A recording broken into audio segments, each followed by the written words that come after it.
da 14ª semana de estudos. Hoje é dia 11 de setembro. Iniciamos por Ciências e Geografia, falando sobre luz e sombra.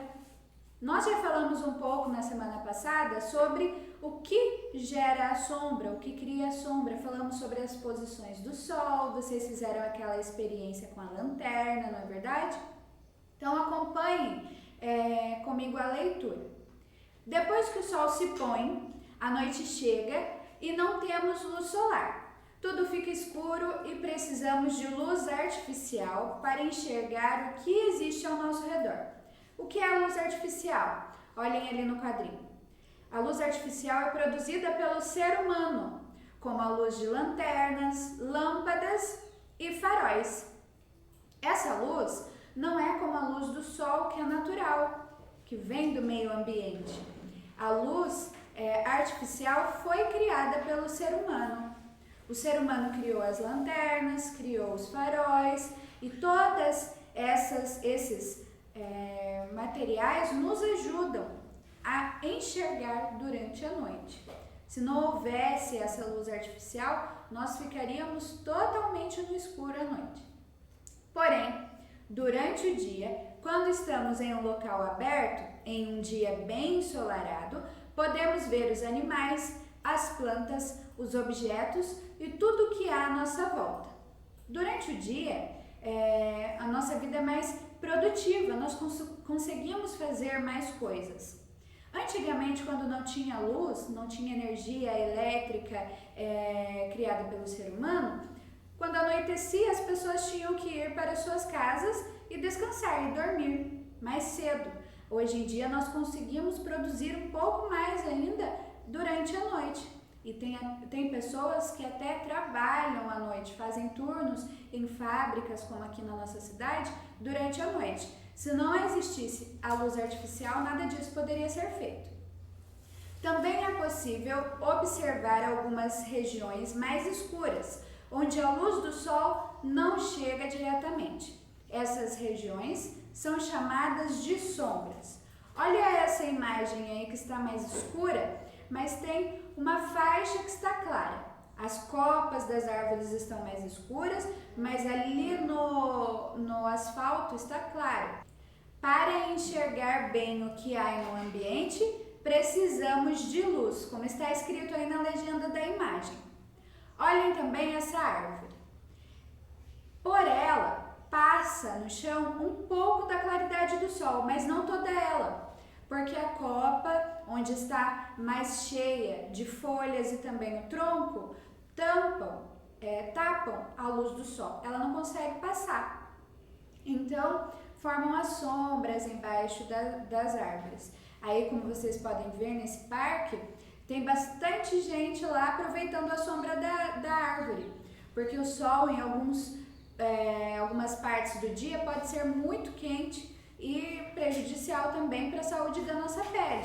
Por isso a gente tem que evitar ficar muito exposto ao sol. As árvores bloqueiam a passagem de luz solar. Onde a luz não chega diretamente, forma-se uma região escura chamada sombra. E essa foto foi tirada no Parque Ibirapuera, na cidade de São Paulo, do estado de São Paulo, no ano de 2014. Vamos falar um pouco sobre a sombra no dia a dia. Olha lá, a Sandra queria conhecer a praia. Aproveitou o feriado e planejou uma viagem. Preparou até alguns bolinhos para fazer um lanche quando chegasse lá. Observe a imagem a seguir. Então a Sandra está aí na praia, tem duas cadeiras, olha lá os bolinhos dela ao lado dela, que ela levou para aproveitar lá na praia, né, para fazer uma boquinha. Então olha lá a atividade número 1. Um dos objetos que aparecem na imagem é um guarda-sol. Para que ele serve? Para que serve o guarda-sol? O próprio nome já diz, né? Mas nas praias, principalmente, ele é muito usado. Você vê o mar de água, mas também lá na areia um mar de guarda-sol. Muita gente lá usando o guarda-sol para se proteger. Então, vocês vão escrever nessas linhas para que serve o guarda-sol. Atividade número 2. Por que Sandra escolheu a cadeira que está sentada e não a outra? Olha lá na imagem, tem duas cadeiras. Por que será que ela escolheu essa que ela está sentada e não a outra? O que há de diferente entre as duas? O que será, né? Então, escrevam aí na atividade número 2. Agora, número 3. Que diferenças devem existir entre a área onde Sandra está sentada e o seu entorno? Se vocês observarem lá na imagem, a área que a Sandra está sentada tem uma sombra. Lá não pega tanto o calor do sol quanto no restante da área que não tem a proteção do guarda-sol. O que será de diferente que tem entre esse ambiente que ela está e o restante dele? Escreva. Agora, matemática. Para fazer os bolinhos que levaria na viagem, Sandra usou a receita a seguir. Agora nós vamos falar sobre uma receita. A receita do bolinho de chuva. Vamos ver quais ingredientes nós usamos nessa receita. 2 xícaras de trigo, 2 ovos, 1 xícara de açúcar, 1 xícara de leite e 1 colher de fermento em pó. Como nós fazemos isso? Como nós fazemos essa receita? O modo de fazer.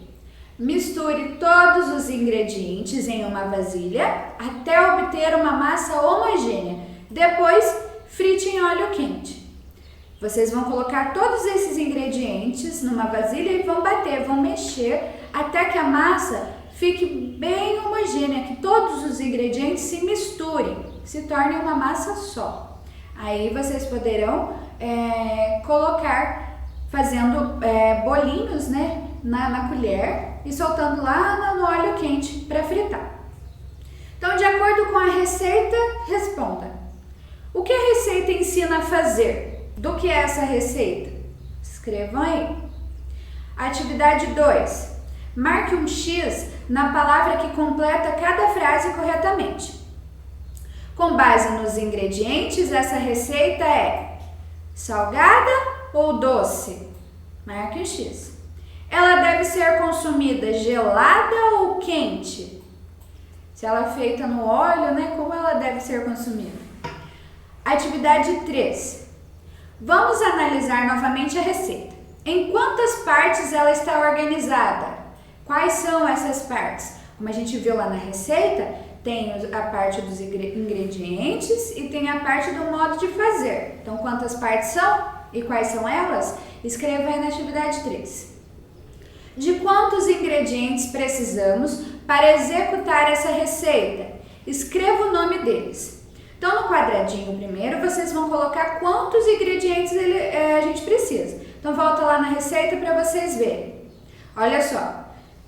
2 xícaras de trigo, 2 ovos, 1 xícara de açúcar, 1 colher de leite e 1 colher de fermento em pó. Eu não quero que vocês coloquem as quantidades. Eu quero que vocês digam quais são os ingredientes. Quantos são eles? Vocês vão usar trigo, ovos, açúcar, leite e fermento.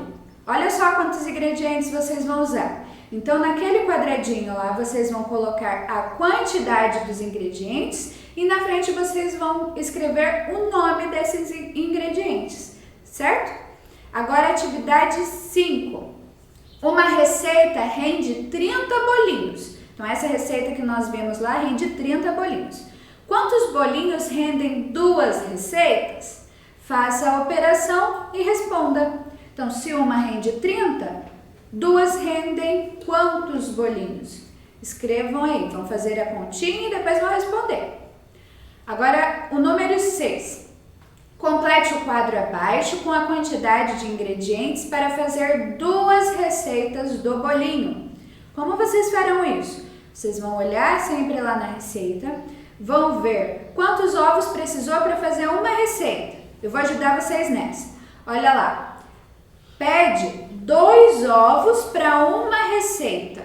E se eu for fazer 2 receitas, eu vou usar 2 ovos para uma e 2 ovos para outra. Quantos ovos eu vou usar para 2 receitas? Vocês vão marcar ali a quantidade.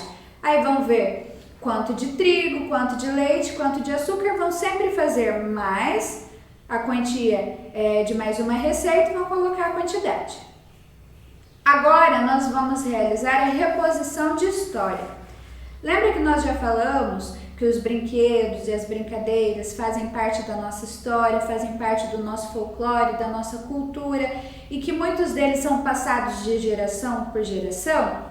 Os brinquedos também têm história. Então, as crianças sempre gostaram de brincar.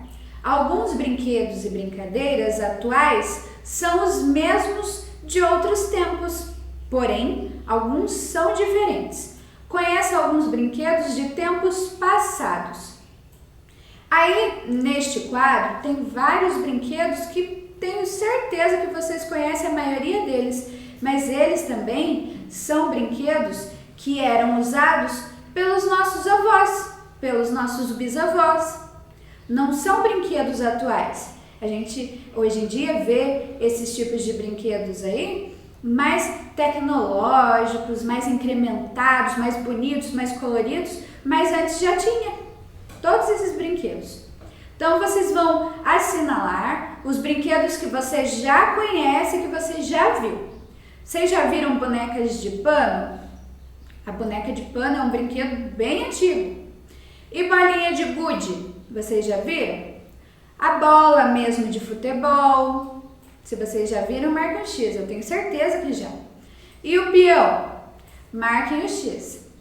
Quebra-cabeça, carrinho, peteca, jogo de dama e corda.